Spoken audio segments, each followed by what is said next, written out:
ஆரோகரா. முருகனுக்கு அரோகரா. அனைவருக்கும் என் இனிய வணக்கம். நான் என்றும் முந்தைய காணொளியின் தொடர்வாக இப்போது நீங்கள் பார்க்க இருக்கிறீர்கள். இன்னும் பதிவு செய்யாதவர்கள் உடனே பதிவு செய்து கொள்ளுங்கள். அந்தப் பெண் கிணற்றின் அருகில் நின்றிருந்தாள். எங்கேயோ இருந்து வந்த ஒரு குரல், எம்மா, நில்லு. திரும்பி பார்த்தபோது 60 வயது மதிக்கத்தக்க ஒரு பெரியவர் நின்றிருந்தார். எதுக்கம்மா, கையில் அழகான ஆண் குழந்தையை வைத்துக்கொண்டு கிணற்றில் குதிக்க நினைக்கிறாய்?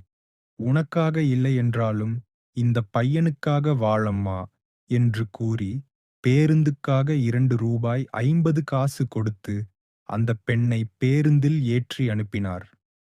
இது போன்றேதான் கடவுள் அம்மா, நேரில் வருவதில்லை. இப்படிப்பட்ட மனிதர்களின் மூலமாக நமக்கு தோன்றுகிறார். அரோகரா. விருப்பம் கொடுங்கள், கருத்து எழுதுங்கள், பதிவு செய்து கொள்ளுங்கள். முருகனுக்கு அரோகரா.